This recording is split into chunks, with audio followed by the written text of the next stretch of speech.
welcome back to Crime in Sports. Thank you so much for joining us. My name is James Pietragallo. I'm here with my co-host. I'm Jimmy Whisman. And thank you for joining us for our Draft Day special. Yay! This is an NFL Draft Day special where we are going to bring you what is widely considered to be, and I believe might as well, I don't see anybody worse at this position, the biggest draft bust in NFL history. Let's get it going. Especially at quarterback, because your biggest bust is going to be quarterback because it's the most high profile. Yeah. And this guy is a complete fucking idiot. The worst. He's the worst. Hope you've been enjoying everything. Hope you like Gavin Grant, the UK football guy last week. It was very weird. That was a weird episode. That was just so strange. It's like British street drug gangs. It was like so cool. I had a great time with it. I thought it was a blast. But tonight we're going to go back across the pond to America and get into American football with Mr. Ryan Leaf. Yes. And, oh, God, it's so much fun. So much really fun. Great. Before we get into this, please rate, review on iTunes. It means the world to us, and it helps us move up ranks and eventually, whatever. Get more people listening, more people that listen, the happier everybody is. Yeah. So please, let's help us out. Help us spread this crime and sports movement. Help us out, please. We're doing it here. But let's get into Ryan Leaf right away. Let's not waste any time doing this. Yes. Let's do it. Mr. Ryan David Leaf. Great name. Great name. Born May 15th, 1976 in Great Falls, Montana. Yep. And Ryan's a big boy. Yeah. Ryan's a big kid. Yeah. He is 6'5", 235. Like farmhand. When he came in, he's a big, corn-fed white boy. Cattle rustling motherfucker. Yeah. He goes to Charles M. Russell High School in Great Falls. He leads the team to a Montana state title. Attaboy. Now, that's a great accomplishment. I don't know if that's hard to do in Montana. There's like 14 people there. And two schools. And I don't think there's any black people to compete with, so that's probably pretty easy to do. And a 6'5" is definitely the biggest dude there. Probably. Yeah. I mean, I don't know if they all had... half the teams are probably staffed with cattle, like safety. Like, we'll put Bessie out there at safety, and then we'll, He's throwing the football down is what he's doing. He's definitely doing that. He goes to he thought about playing for the University of Miami, which kind of would have fit this idiot. Yeah, too. Like he wanted They were recruiting him as a linebacker. Jesus, that's a big linebacker. Yeah. He's a big boy, but they're recruiting him as a linebacker. He decides to go to Washington State instead. Good old Wazoo. Good old Wazoo goes there, and we'll find out why, because the coach that recruited him there called him. He was the Washington State coach, and he called Ryan Leaf personally, and he said, if you come here, we're going to go to the Rose Bowl. Yeah. Which sounded ridiculous because Washington State hadn't been to the Rose Bowl since 1931 at this point, literally. He's like Robert Rozier. Yeah. We're going to the Rose Bowl. Going to the Rose Bowl. That's exactly what this was. Right. But the coach is telling him this, and I can't help. I think it was Mike Price was their coach? All right. And yes, Mike Price was their coach, and I can't help but think he's a silver-haired, white, middle-aged gentleman. He just has to be. He's got to be. He has to be, because as you'll hear later, I may have to Google that man's face. Idiot. Go on. Please, Coach Mike Price. Yeah, Google him, find out. I'm assuming he is. I don't know why I didn't look up his look, but I know his career. In college, he has a great college career. Yeah. His junior season, I mean, he was a beast. He was third in the Heisman voting, which, if you don't know anything about football, Heisman is the best college football player in the country that year. He was third behind Charles Woodson, who just retired and is a future NFL Hall of Famer, and Peyton Manning, who just retired and is also future Hall of Famer. Yeah. So, I mean, that was 1 and 2 in the Heisman balloting. He was 3. He had 3,968 yards, 34 touchdowns, and 11 picks in his junior year. That's incredible. We're talking, that's like 11 games. Yeah. This isn't an NFL 39 touchdowns with 11 picks. 34 touchdowns and 11 picks. Yeah, that's a 3-to-1 ratio. Yeah. That's terrific. Shitload of yards in like 11 games. It's great. So, I mean, he's looking like a prospect. Takes Washington State to the Rose Bowl in his junior year. He did it. Actually did it. Took him to the road. They lose the Rose Bowl, but he played a hell of a game, too. I watched that game. He played a really good game. He's, they actually did it. So, I mean, for him to take Washington State to the Rose Bowl, and he has a cannon for an arm. Sure He's does. one of these guys, big arm. He can make all the throws. And Mike Price, ladies and gentlemen, is a silver-haired, middle-aged, white gentleman with glasses. Exactly as we knew he fucking was.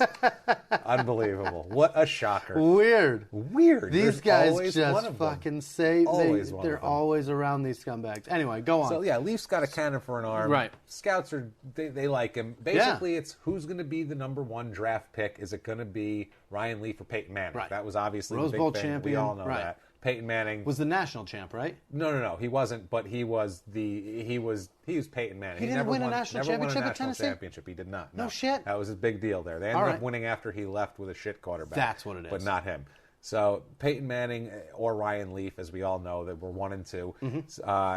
They go to the combine. Leaf puts on 20 pounds between the Rose Bowl and the combine. Holy shit! So not a real hard worker when it comes to conditioning. So he's like, I'm going to the NFL. They either make me a coach or a quarterback or a lineman. He comes in a bloated fuck, man. I'm telling you.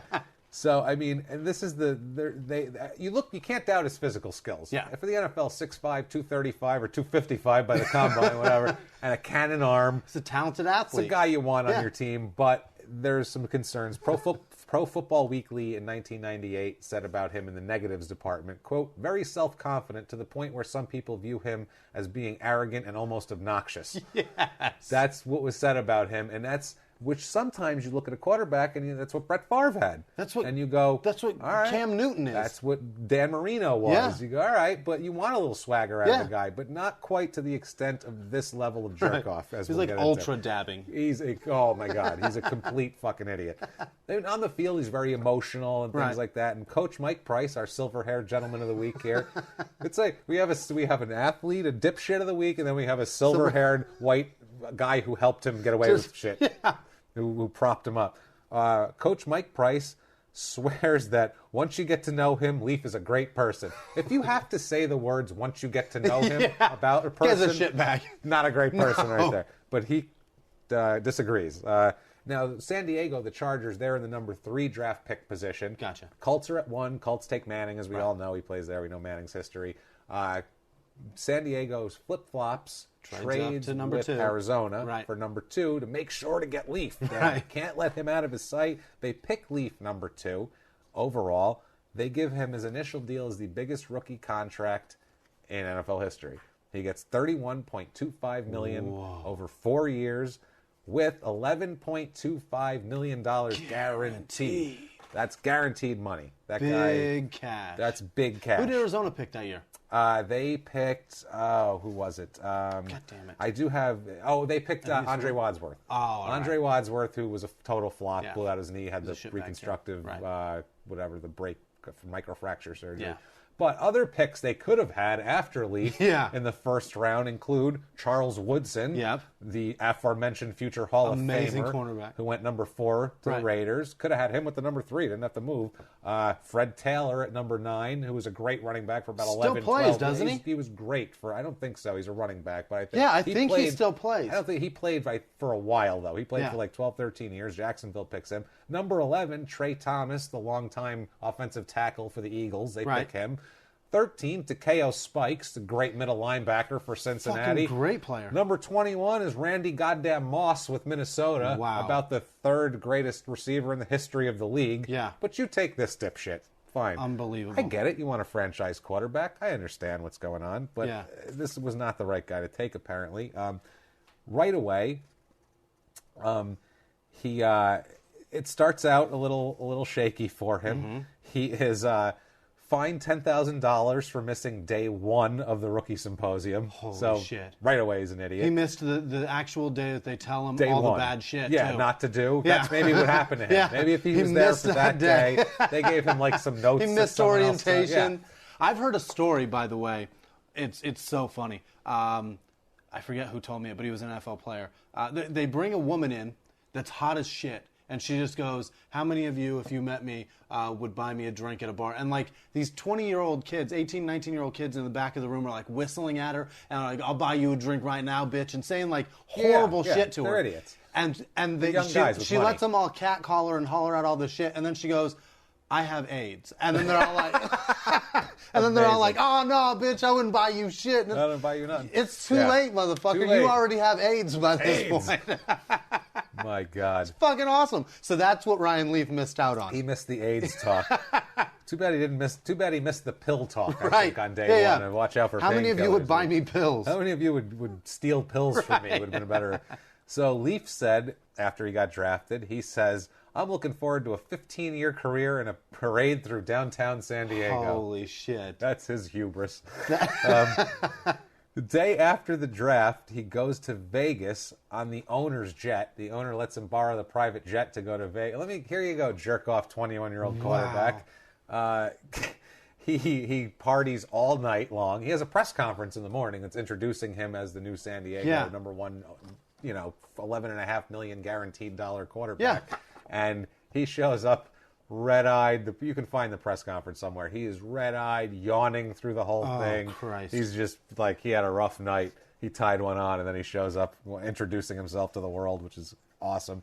So he's essentially what is now fuckface Johnny Football. Yes, Johnny and that's going to come back too, because Ryan Leaf is going to tie that in himself. I love it. Okay. He is going to. You'll see. There's a Johnny Manziel tie in here. So this is just idiots abound, idiot quarterbacks. With the Vegas partying and everything, he's essentially he's fucking mirroring Ryan Leaf's career. He's a fucking idiot. Yeah, absolutely. Yeah. Leaf actually somehow lasted longer, I guess, because he got $11 million guaranteed dollars. Right, because he became the starter. Manziel was a number 25 draft pick on a team that had a couple extra quarterbacks. Yeah. So he comes in right away. We'll get through the sports stuff into the crime in a second, but he's such an idiot. You have to know about his career, even if you don't know anything about sports. You have to know his career to see the pattern of what a fucking moron we're dealing with. The evolution of this guy. Yeah, the complete just falling apart of a guy who has the world by the balls. Right. And everyone's fawning over him. I mean, he's going to be great, whatever.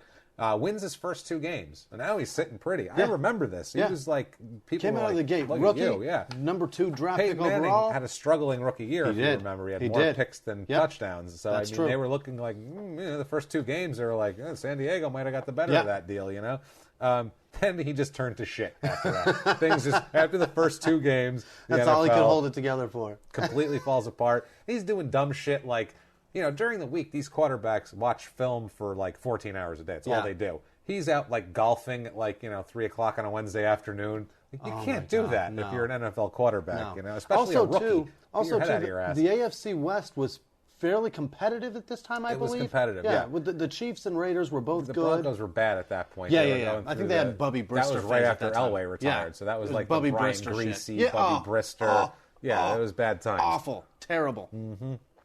Missing John Elway. Yeah. So that's basically what they were doing. So anyway, he gets through his rookie year. It does not go well at all. His rookie year is a pile of shit. His rookie year, he has a 45.3 completion percentage. Wow. So, less than half. Yeah.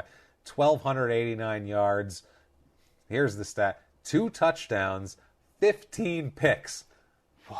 15 picks. Without those picks, those numbers are pretty impressive if you're like the number 1 receiver on a team. Yeah, those are great. Like, all of the quarterbacks are injured. You come in as the emergency. Right, and you're an amazing receiver. That's great. This is good for like a punter who played high school, who played college quarterback in high school, and they bring him in because all their quarterbacks got injured. But if you're the receiver and you're catching that amount of yards and getting that amount of touchdowns, you're incredible. Yeah. But as a quarterback doling that shit out to your entire team. Yeah. Can't do you are 100% garbage. You're garbage. So he that's 11 million pissed away. 1999 season, he is injured, done for the season, 20 minutes into training camp. Wow. Torn shoulder labrum, done for the year. 20 minutes in. Literally, like, he got his uniform on, got everything pressed, ran out there. Threw 3 passes. There were still guys tying their shoes in the locker room being like, what you back for, Ryan? You got to take a shit or something? And he's like, no, done for the year. Did you forget your jock strap? What happened? What? I don't have my pads on yet. Shoulder. You're done already? Shit. So he's done, which obviously is awful. Things in training camp, he gets in a fight with a fan, has to be restrained because the fan's heckling him, telling him he makes Heath Schuler look like a good draft pick. Just a great insult. Heath Schuler's a United States congressman at this point, too, which is funny as shit. But a terrible quarterback, drafted in the top 5 by the Redskins a couple years before that. It was a disaster. And he's a Republican congressman, too, so whatever. Anyway, so he gets into a fight. He's held back by security and all that. And also, too, in his rookie year, the most famous fight of all is this tirade he gets into with the San Diego Union Tribune reporter, Jay Posner. He asks him a question, and Leaf just says he's not going to answer questions anymore if he keeps asking him. Guy asks him again, and you see Leaf on this video, and we all saw it a million times. You look it up on YouTube. Ryan Leaf freak out. I'm sure you'll find it. He stands up and throws something down, and like a child that has a tantrum, he said, just stop, I'm not going to talk to you anymore, all right? I'm not going to, just leave me alone.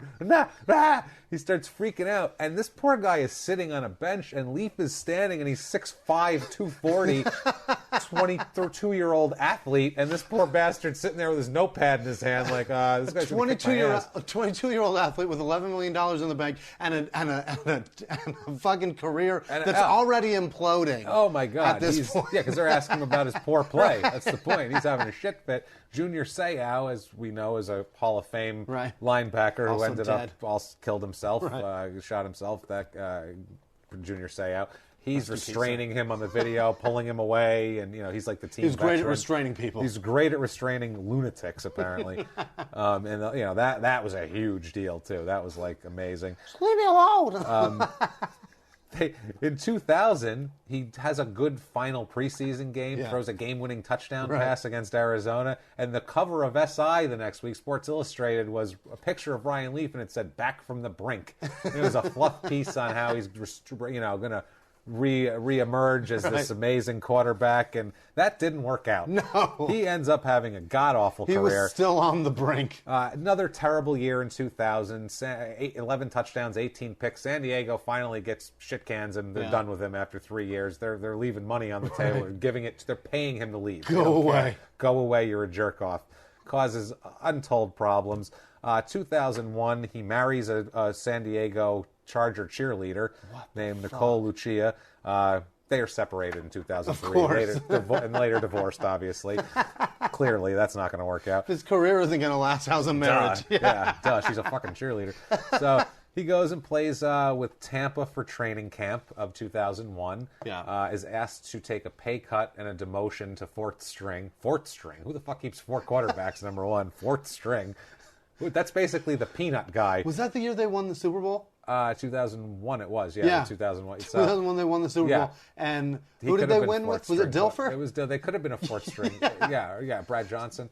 It was Brad Johnson, right? Yeah, so Brad Johnson and then two other guys, and Ryan. So, but he says no, they cut him.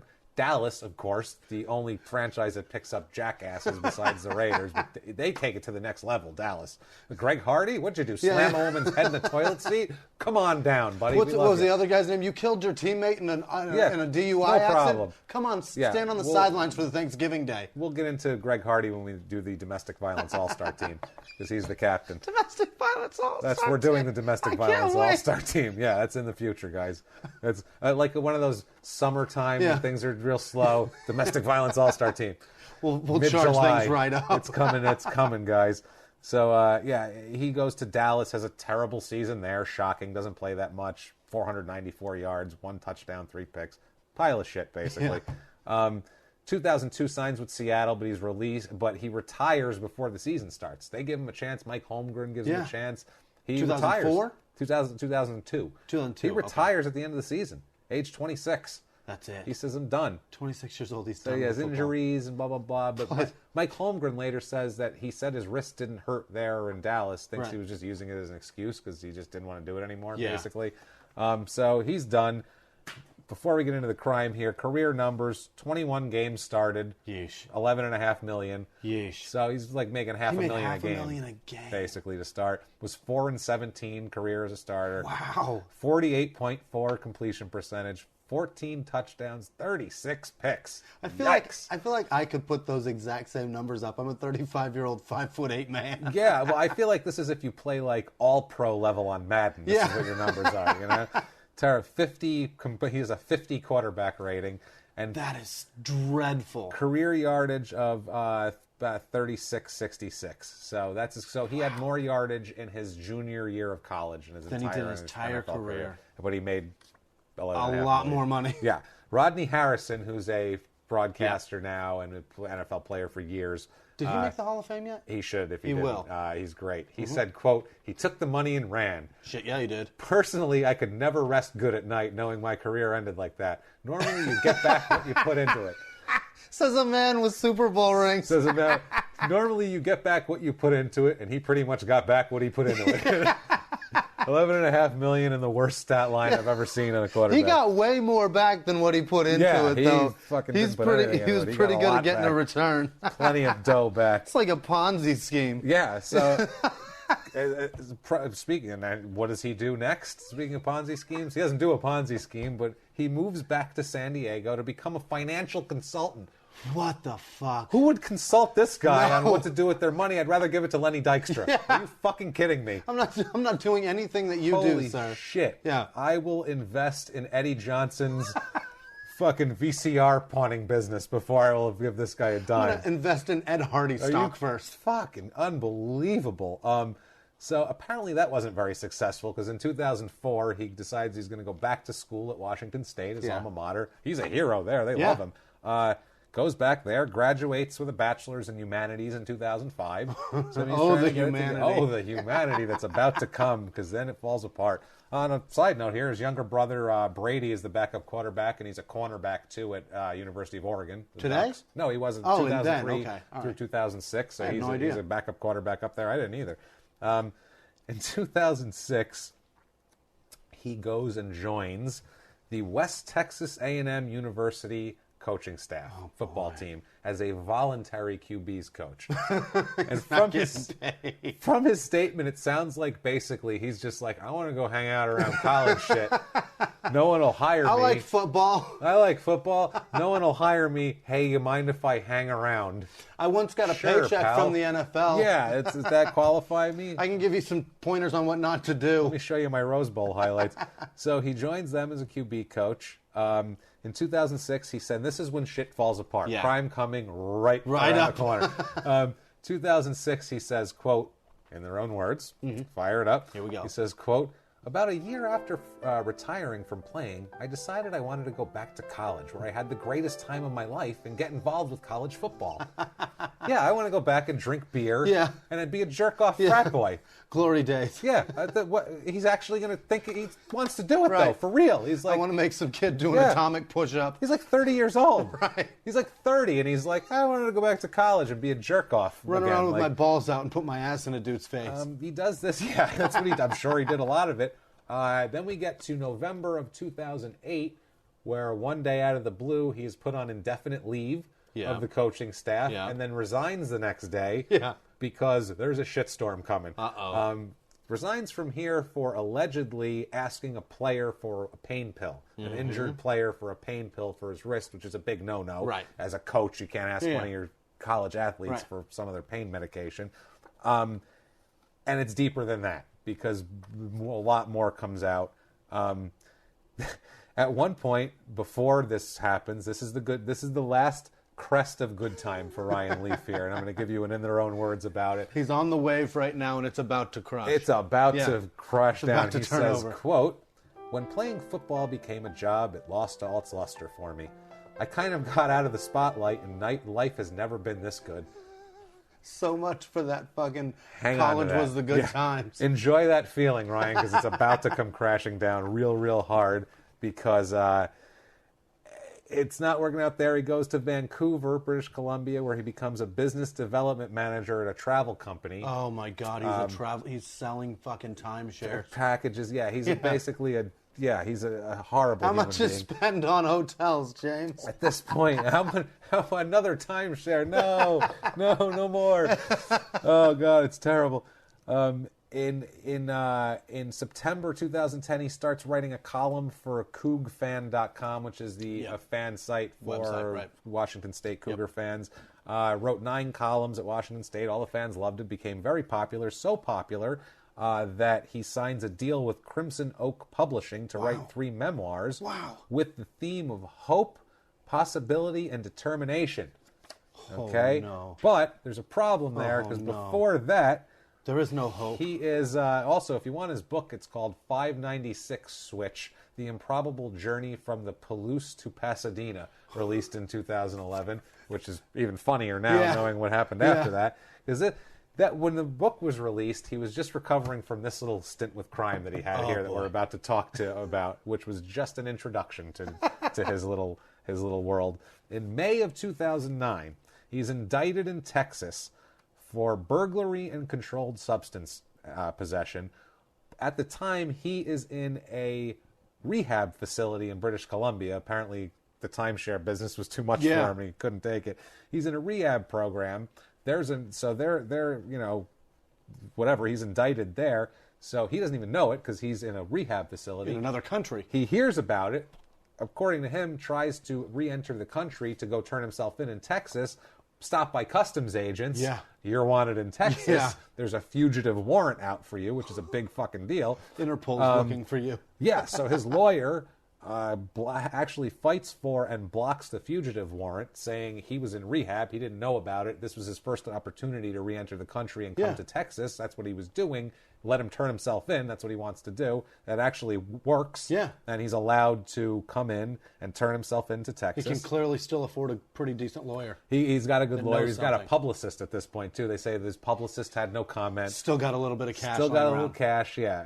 Maybe he's put in some annuities like Eddie Johnson. Got a Roth IRA or some shit. Yeah, something. So June 17, 2009, he posts $45,000 bond in Washington for his Texas problem. I guess they're just letting him transfer it, so he doesn't have to do it. At this point, he's accused of also breaking into players' homes for drugs, for players he knew had drugs. He obtained, this is the whole thing he's arrested for, he obtained over 1,000 pain pills from pharmacies over an 8-month span. Wow. He had a little thing where he was stealing prescriptions. Yeah. He was getting shit mailed to him. He was burglarizing. Yep. He had this whole thing, and this was right after his life's never been this good. Right. Life's never been more out of control now. Life's never been this numb. Shit is bad. Yeah, so he's fucked there. He pleads guilty in Texas, April of 2010. He pleads guilty in Texas. There's nothing he can do. 7 counts of obtaining a controlled substance by fraud and 1 count of delivery of a simulated controlled substance. These are all felonies. Yeah. Gets 10 years probation, $20,000 fine. Wow. His first offense. He's never done anything. 10 years probation. He's saying he's a player. He has pain. Right. And, he's addicted to drugs. He's an addict. I believe he was going from doctor to doctor also. And since then, they've tightened up laws on it. Yeah. But you could go from doctor to doctor and have him sent to different clinics. Absolutely. You could drive around town one day and drop it different That's what he was doing. Pharmacies and just scoop up an enormous amount of pills. And at the same time, robbing people for them, too, Right. and borrowing them from players. All pilled up. He is just give me as many pills as I can. He's like Eddie Johnson with cocaine. That's him with pills. I need pills. Where are my pills at? I mean, he is a pill, and we'll get into more insane pill things here. So he's on probation. Things are fine. Not so great, because in June of 2011, he has a benign tumor removed from his brainstem. So he has a surgery for that. So maybe that's why he's such an idiot. Yeah, maybe that's constricting the blood to the brain. It's not like his frontal lobe or anything. But you figure, maybe this is like the bell tower shooter in Austin, Texas. Maybe he had whatever. So he just needs a lobotomy. Now, Leaf gets to March 30th, 2012, and supposedly all is well. And then he has a bad weekend. He has a real bad weekend. In Ryan March, Leaf. where at? What city? This is in Great Falls, Montana. Montana. He's back home. Yep. Where he's comfortable doing dumb shit. Where he's comfortable, and he has he must have just said, I'm getting all the pills I can this weekend. I don't give a fuck. I'm going to get my lifetime supply this weekend. It's on. So Friday night, March 30th of 2012, he's arrested. He's found a bunch of oxycodone pills are found in a golf bag of his in his house that his friend accused him of stealing from his home. How did they find those? Well, the friend said he was in his house without his permission and took his golf bag. All right. And so he took his golf bag and his pills, and it was the friend's prescription was on the pills. So he just jammed them in the golf bag. Jammed him in the golf bag, stole that. The guy said, you didn't even have permission to take the golf bag, never mind the pills. Let alone my pills. And so he's arrested for that. At the time, he tests positive for drugs. Of course. He tells the police he's taken about 7 oxycodone pills in the last few weeks. Bullshit. Yeah. A lot more than that, including one the day before, which, okay. He posts $76,000 bond. So, he's still posting bond. He's still got a lawyer. Yeah. Then next Monday, after that, 3 days later, he's arrested again. And accused of some more shit, some more breaking and entering problems outside of Great Falls. And this is where it gets really crazy, man. This weekend, I don't know what this guy was thinking, but he went on a bender. That's all you can say. the friend said he had no permission to enter his house. On Monday, when he's arrested, the search of Leaf's truck turned up 28 oxycodones that he had no prescription for. He had 28 pills goes so fast too. Well, when you've got an addiction, more. Don't worry, they are absorbed and gone in a minute. Well, in his house, he also had 89 loose hydrocodone pills in the pocket of a bathrobe. That's where he kept them. He's like, no one will search my bathrobes. I'm going to lay around in the bathrobe, watch some Judge Judy, and pop these like M&Ms. Hydrocodone pills and get a fucking nice buzz going. Yeah. So he's got pills all over the place, in the golf bag, in the car, in his house, in a bathrobe. He's stealing pills because on Sunday, the day before he gets arrested on Monday, owners of a home walk into their home. They find, quote, a tall man with an athletic build just standing in their living room. Just hanging out, and the guy like he had an appetite for pills, looking like he needed some pills. And the guy said, "Oh, I'm sorry, I have the wrong address," and left and walked out the door. That was his response to it. That's amazing. That's how you know how fucking white all these people are. That's too. Awesome. Yeah, because they were so like he could just get away with, oh, my bad, wrong address, and leave. Wrong and place. They were like, what? I wondered why this couch looked different. And the people were like, I don't know, everything seems fine, or maybe it was really. They were like, what a weird occurrence. Was that Ryan Leaf in our living room? Yeah, they're like, what a weird occurrence, until they needed to take their prescription later that evening, and they go in and they say, oh wow, 3 bottles of my prescription medicine are missing from my fucking medicine cabinet. Wonder what happened there. I wonder if it was that giant man. It was that big guy with the wrong address in the living room. So they call the cops, obviously. They describe Leaf's truck. His clothes, his, quote, shiny black loafers, because a lot of people saw that. What the hell is he wearing shiny black loafers around for? What a dick. Kind of a dickhead. You're in Montana. He's a classy pill popper. Yeah, you're in Montana, too. Yeah. Who cares? Put a pair of fucking Reeboks on and go rob houses, you pill junkie scumbag. So, we're in Missoula, goddammit. God damn it. So then they also pick him out of a lineup. They're like, yeah, that's the guy. Pretty easy to find that man. Fucking worst draft pick ever. I know him. So they said they search his home. After that, they find all these pills in the bathrobe. They get a warrant to search his GPS also, to check his GPS. Very smart. It showed that he was indeed in the driveway in the time frame of the burglary. His house was there. Also showed that his truck went to over 10 other houses in the neighborhood and was in their driveways. So police started checking with people, going, hey, check your houses, make sure you don't have any... Check your medicine cabinet. You don't take hydrocodone or oxycodone or anything, because if you do, it's not in your cabinet anymore. It's not there anymore. So be careful. So literally, he wasn't stealing anything else. He was stealing pills. It's in our perp's urine stream. He might have went in a dozen other houses and just didn't find any pills, and so he left. And just dipped. Yeah. So, I mean, but then other people in the area, once this all came out, tons of people started reporting that they had their prescriptions stolen. Right. So, I mean, they were checking into that, but they didn't have proof because nobody saw it. But they were, like, in this area, they had a little, like, an area that they pay, that just tons of people all over. So this guy was serially, basically, probably, allegedly, definitely a few of them, but allegedly... Probably when stealing. When there's smoke, there's fire. All just going around, just breaking. I don't know if people don't lock their doors in Montana. It's probably not a big security. Yeah, I can't imagine there's a lot of. It's like one door, there's a lot of door locks. You probably just pop your credit card in there and knock it open. I think it's one of those things. So yeah, that's terrible. Got a feeling there's a lot of windows open too, because in the summertime it's beautiful up there. That's the thing too. And springtime, this is March. Windows are open. Yeah, I mean, he says at this point. Basically, his quote here is, after his first arrest, this is great in their own words here, quote, I've made some mistakes, and I have no excuses. I'm confident that there will be further understanding when the facts are revealed. No shit. Yes, further understanding of how many people's houses are fucking robbed for pills. You jackass. That's like a beautiful blanket statement for like his NFL career and post-NFL. That's his whole life. Yeah, that's it. I don't know if that's about the arrest or mistakes. not. That might have just been everything since I was 12. Yeah, made some everything mistakes. Since Game 3. Yeah, since Game 3 of my rookie year. We won those first 2 games, guys. And then I've made some mistakes. I saw an interview with him. It was so funny. It was before the 4th game of the year in his rookie year. Yeah. They were 2-1, and he's like, "Look, guys, man, it's not a big deal. We win this game this weekend. We're 3-1. We're in a good position right now." So it's like so funny because it just went the complete opposite way. Things went in the shitter. So that's like after game 4, then when he was 2-2, it's just like I made some mistakes. I made some mistakes. Look, guys, I love that. Just made some mistakes. That's a great starting apology. That one sentence. I have no excuses. I made some mistakes. Yeah, and I have no excuses. But the truth will come out when the facts are... You know someone's full of shit in a criminal situation when they're like, when the facts come out, right. I will be exact. What are the facts? Just tell us if there's such exonerating facts. What are they? And by the way, the truth will be revealed when the facts are presented. Yeah. That is... You just said the exact same thing.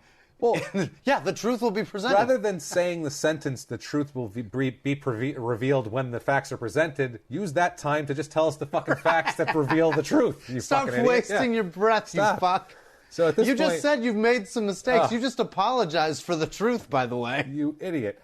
So at this point, he's making court appearances because he's bonded out. He's making court appearances. He gets in trouble and he's being a jackass in court. Of course. Being an idiot in court. Arrogant Jackass. Arrogant is what they said. What? Confident to the point of almost being obnoxious? Yeah. And arrogant. He was the judge. He got in trouble from the judge for wearing clothes that he was instructed specifically not to wear. Yeah. I don't know if he's wearing like a suck my cock T-shirt or something. Don't show up in FUBU. I'm wearing FUBU. I'm wearing FUBU. He didn't like his shiny black loafers. Like, I don't like shiny. What are you? What are you? What's going on here? What are you, Sammy Davis Jr. in my courtroom? You're wearing baggy jeans and black loafers? What is this? He was found in contempt of court when he wouldn't cooperate when addressed. He was just like ignoring the judge. They were like, Leaf. Mr. Leaf. Mr. Leaf, like, you're going through withdrawals. Can you please focus? He's like, nah, I got time for you. He was served papers in court and refused to sign them and threw them on the floor. So they had to physically make him take those in court. He is awesome. He's a total fucking idiot, this guy. Making a pile of the shit they want him to read. Oh, it's great. He's charged with 2 felony burglaries, 2 felony criminal possessions of a dangerous drug, 2 misdemeanor thefts, and a probation violation. Texas, 10 years. Yeah. Texas rearing its ugly head. Yeah, no doubt. They are strict. Texas, at this point, issues an arrest warrant for him and sets his bond at $126,000 because he violated his probation. On the 8th of May, 2012, he files a plea agreement with in the court for 1 count of felony burglary, 1 count of criminal possession of a dangerous drug. Strikes a plea agreement. We get to June 19th, 2012. It's his sentencing. He is sentenced to 7 years in Montana prison. In 2012. Yes, with 2 years suspended if he abides by the conditions imposed by the judge. So he gets 5 years. So these conditions include... He's supposed to spend the first 9 months of his sentence in a lockdown drug facility. Yep. But he gets kicked out of there for being a fucking moron. He gets shipped off to Deer Lodge State Prison on January 17th, 2013 for, quote, behavior that violated the conditions of his drug treatment placement and threatening a staff member. So now he has to serve 7. Yeah, threatening a staff member. Director Pam Burke of the program wrote that, quote, Leaf was, quote, too great a security risk to leave in a community setting and that the staff had exhausted all resources in keeping him there. It basically said, we deal with drug addicts. That's what we do. Right. Jerk-offs are our fucking bread and butter. Right. He is the biggest jerk off. There's just nothing we can do with him. He's a 6'5" man behaving like Linda Hamilton in the Terminator. And he will not take those loafers off. We've told him specifically no loafers in here. Put your fucking house shoes on. Come on. Right. They're provided for you, for fuck's sake. The issues that he had in there were that Leaf told his roommate that he wanted to drag one of the program staffers by the hair. So then Leaf had to write in this thing, and this is so rehab, just makes me it makes me want to die inside. Clearly smoking a Marlboro Red while he pens it. No, it's just one of those stupid rehab things. He had to write a, quote, thinking error report. Oh, Christ. Write a report on how your thinking was flawed. Right. It's just so stupid. Thinking error. He's got to stop doing pills. A brain that's polluted with fucking hillbilly heroin is gonna try to write a what? A thinking error report. He doesn't like even in know. Fourth grade. Like Yeah. you tell a kid, you sit down and write your thinking error report of why you shouldn't have thrown that eraser at little so-and-so. Thinking it's so politically correct. In the report... It's just called a fuck-up paper. It's a That's fuck-up paper, yeah. It's a jerk-off report. You're stupid, right? Write Why? this up on your J-O-fucking-R there. Jerk-off report. He said he wanted to, in the report, he wrote that he, quote, wanted to throw the staffer against the wall and smash a glass into the man's head. So he had a plan anyway, which is more than I could say for most anything else he's doing, so I give him credit, honestly. That's the first thing he planned out in years. I wish we were in a bar, I'd blast him in the face with a beer mug. And the funny part that I have about this is, at this point, there are people 10 years ago that gave him money to invest for that. There's people that are like, I gave that guy money. How stupid do they feel at this point? Like, not only was he a terrible quarterback, but holy shit. Yeah. San Diego Chargers gave him $11 million fucking dollars. How do they feel? Let him borrow the private jet.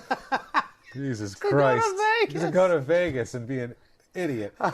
So, anyway, he ends up going to, he finishes that, they send him to prison.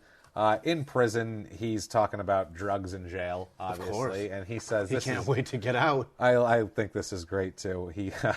He says that, quote, this is a long quote, but it's a good one about him. It's so him, too, and some of it's just so wonderful. Quote, it was pretty rampant in there, the drug use. Quote, it was pretty rampant in there. Pills, which were my thing, too, those were really prevalent. The guards would bring them in.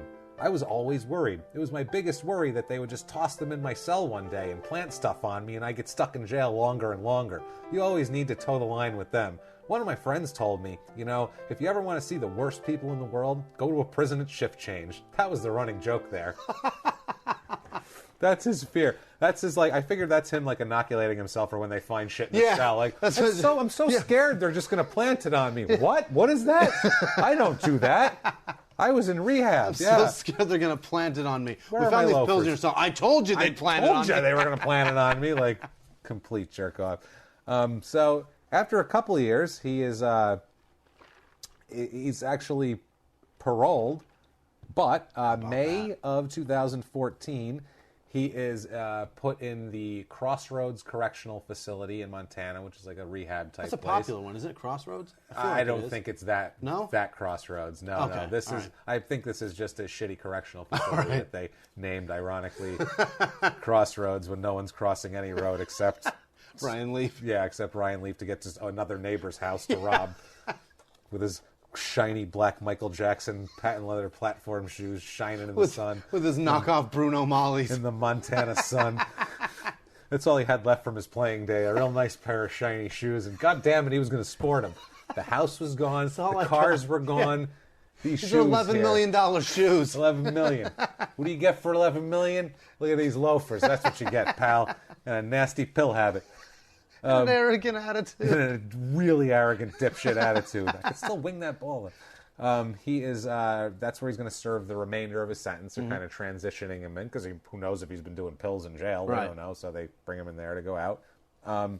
August 27th, 2014, the Texas judge sentences him to 5 years on the probation violation. Right. 5 years each for each drug charge. But it's a suspended sentence, and they're basically saying that it's time served with Montana, and they're basically okay with what Montana's doing in their path. Release him to rehab and then parole him. Agreeing with their sentence. So he is actually released from prison, paroled, on December 4th, 2014. He walks out a free man. Wow. Ready to go out there and take in the world. Pills. Pop some pills, shine up those shoes, and he's got he kind of lays low for a while, and then all of a sudden, recently, 2016, early 2016, he's been fucking everywhere. I did hear he's him on the Dan talking. Patrick show. He's everywhere. Talking about he's writing another book. He's writing another book because he has a 3-book deal. Yeah, that's out right. there. He still has a 3. That's only from 2010. He's only had one out so far, far, and that's a 3-book memoir. So he's got 2 more. He got out of it for prison. That's extenuating They gave him Gavin Grant's lawyer. He's still training. He might be under the charges, but we haven't dropped him yet. So he's doing that, and now and I feel like everybody right now is they're writing so many Ryan Leaf redemption stories. It's calm the fuck down. Yeah. He has a long history remember of Sports this shit. Illustrated? They did this back shit from too. the brink. Yeah, that's what they're doing now. Repeatedly with him. He's this guy that, like, I don't know what it is. If you show promise at throwing a ball when you're 18, people will just repeatedly let you fuck up. They just want to root for you. Middle-aged, silver-haired white men will just keep giving you chances. I'm sure this judge was a middle-aged. It's like, it's just unbelievable. And I don't, honestly, me personally, I don't know. I hope his life is going well. Yeah. Like, he had a girlfriend I know with him in the Dan Patrick show. I don't know what delusional bitch this is. What crazy broad. But, I mean, I guess she's one of these people, too, that's like saw the flash. If you see flashes of greatness, people just let people get away with murder with this. Great. And then with their ego being stroked for so long, they're just like, I can get away with it. Exactly. And I don't buy the fact that he's coming out now with the whole Johnny Manziel thing. That's what the big thing is now. He's out there acting like he's like the big brother of learn from me, learn from me. The big brother of fuck up draft bust quarterbacks. That's what he is, basically. He's just going to embrace it. And he is, and he's going around, and I feel like, I mean, I don't know. I hope he's not on pills. I hope he's got his life together and all that kind of thing, but he might still be a fucking disastrous pill addict because that shit comes back hard on people. It's hard to shake that shit. It's hard to shake it, and he might have pain, too. That's the other thing, too. He probably does. He probably does. He had surgeries, wrist surgery, shoulder surgery. I mean, 4-17, is that what his record was? He got the piss pounded out of him. Yes, that's what I'm saying. He was going to get smashed. He threw interception after interception. He was rushed. And you play football from the time you're a high school kid. You have aches and pains and whatever. So, I mean, whatever. I'm not judging the guy for his... I'm not judging... I'll never judge, and I know you're the same way. I'm never going to judge somebody for a drug problem. No. That's why I've been asked by multiple people, are you going to do Lawrence Taylor? Are you going to do Lawrence Taylor? And I don't want to fucking do Lawrence Taylor.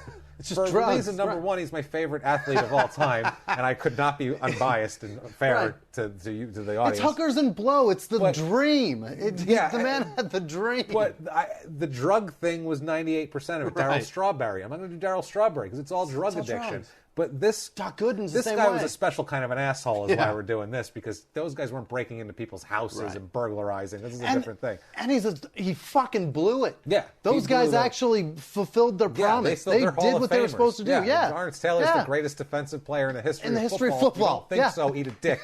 Go look up on YouTube Lawrence Taylor highlight reel. Watch it. It's crazy. It is looks like he's playing with children. He's he grabbing defined people. how you play the linebacker position. Yeah, he redefined pass rushing. Right. So let's not, so it's hard. Anyway, off the subject completely. But I feel like whether he has got his life together or not, I feel like he's using Johnny Manziel as a way to get himself on the Dan Patrick show and act like I'm trying to be the Godfather and give a big brother and give advice. Right. And, by the way, my book's coming out next year. I feel like it's one of those things. You're trying to push your book deal and then meet more people so you can get into people's houses. And he wrote those articles. I feel like he's trying to get into the media, too. Absolutely. I feel like he would love the Ryan Leaf national radio show or the Ryan, whatever. He would love that. He'd love to be an analyst. Not that anyone's going to fucking hire him, but he would love to be an analyst. He'd love to be one of those Sunday morning jerk-off roundtable fucking circle jerk sessions that they have there where they, How many guys, too, have made such huge mistakes, gone to prison, turned their life around, and then were just a success the rest of their lives? It doesn't happen. It doesn't happen that often. Right. I mean, this guy's got, especially with a massive drug problem. Right. That's the thing. But we've already covered guys before that have gone and talked. They went and spoke to places about who was it that did it? Jason Williams, too. Jason Williams. Eddie Johnson was speaking to kids all summer before he was selling crack to undercover officers on video. Jason Williams, he's going, learn from me. Yeah. Don't look at my past. Look at how I act now. Not guns. And by the way, when I leave here, I'm going to throw a few back and hit a fucking tree. Yeah, hit a tree, shoot my limo driver, buy horses and cattle like an idiot. Yeah. It's ridiculous. So this idiot here, Ryan Leaf, says about Johnny Manziel. Here's another quote. Quote about Manziel. Quote, "It's like a mirror. It really is. I listen to and I hear stuff that's being said and what's going on, and it's like a mirror to me. I can relate to certain things. Yes, you're a jerk off also." And he's saying you're a jerk-off drug addict that was a first-round draft pick that is a fucking bust. That's a bust. Your career is shit. And Johnny Manziel is told already by Drew Rosenhaus, Drew Rosenhaus will not represent him till he goes to fucking rehab and figures his life out. Leaf actually reached out to his old agent to get a hold of Manziel and got his number to call. And he said he's trying to reach out to him. He's trying to tell him of the path that's going. Johnny, don't call it back. Yeah, and it's also, too, they're going to end up doing pills together in Vegas. That's what's going to happen with these two idiots. That's it. You don't want to get these two together. Probably Ryan Leaf's going to get a hold of him and say, you've got a deep checkbook. Yeah. That's all it is. I want him out of prison for a good 5 years before I trust him to mentor anybody, okay? Let's get you... You're out for 2 years right now. Not even. Right, you still smell like a lockup. He got out in December of 2014. You don't wash that off in 2 years. No. You still stink. He is barely out of prison and he's still in the parole program and all that. Let's see when you're on your own out there not being drug tested on a regular basis before we go crazy. Your bones are still built with the prison food. Yeah, exactly. But so he's out there being an idiot with that and trying to get the attention with Johnny Manziel. And I say try to get a hold of him, and I want to tell him and all that. Don't call him back. Don't call him back. Don't. And no, he's not going to listen anyway. No. Would Ryan Leaf have listened to Absolutely somebody? No, not. because he's on top of the world. Right. He thinks he's hot shit. Right. You got to let these people fade out, and then in 10 years we'll do a story on Johnny Manziel breaking into people's houses and stealing hydrocodone. I hope it's from them. sooner. I really do. I have a feeling he'll be. That guy's a piece of shit. He keeps getting arrested. He keeps doing stuff. He's gonna kill someone by accident one of these days. It's gonna be a DUI or like a drug overdose at his house where there's like a weird situation, and then we're gonna dig deep into it. He's having like a 6-person orgy, and then one of them just fucking strokes out in the middle of it. Shit! Yeah, they had like some weird experimental, like Eastern European ecstasy shipment that came in, and it's a mess. And it's super strong, and they didn't know. Yeah, and they're looking around. He's like, shit, oh my God, she's dead. What am I going to do? And she's like, who's that guy in the living room, the tall guy with the athletic build? Who is that? And he's like, sorry, wrong address. And he just walks out. The fuck? Thought you were trying to never mind. Screw him. Thought he was my mentor.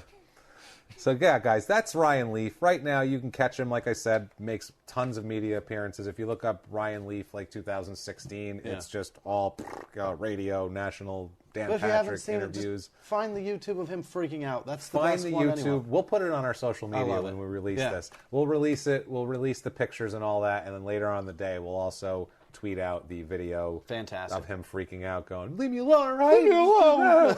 His voice cracks. I have a 9-year-old son, and it sounds exactly like my 9-year-old son when he freaks out, when he's mad because he didn't make a basket or something. He's like, you just didn't go in. It's not fair. He runs away. I quit. That's what he did, basically. I need to get Junior Seau back from the dead to rally him, but it's not working with Leaf. Console your boy. Console the boy. But that's Ryan Leaf. Guys, we hope you enjoyed our draft special. So fun. We had fun doing it. Give you a little bonus. And every once in a while, if something weird happens or if we get an update on one of our cases that we've been doing earlier, like if they decide what the hell's going on with Jimmy Snuka or things like that, we'll throw out a bonus episode. We'll release it on Thursday, and we'll give it to you guys. You know what? I'll go out on a limb. And when Ryan Leaf fucks up again. When he fucks up again. Because it's happening. I'm confident in that. Yeah, it's going to be back. So I'm looking forward to the revisit. And when somebody gets out of prison, we'll let you know about that. But we're going to do this, so hope you enjoyed the draft special. Thank you guys so much for listening. We're going to let's do our social media thing. Please follow us on Twitter at crimeinsports, crimeinsports@gmail.com, facebook.com/crimeinsports. Jimmy, you want to hit him with your info? At Whisman Sucks on Twitter and Instagram, WHISMAN Sucks, and Jimmy Whisman on Facebook. And I am at Jimmy P is Funny. And you can find me, James Pietragallo, on everything else. If you can figure out how to spell my name, good luck with all that. Yeah. And thank you so much. Join us next Tuesday, of course, for a new episode. We have a really, really interesting one coming at you. That's a twisted little tale of murder and deception, and it's going to be a lot of fun. Thank you guys so much. We will see you next week. I can't wait. Bye.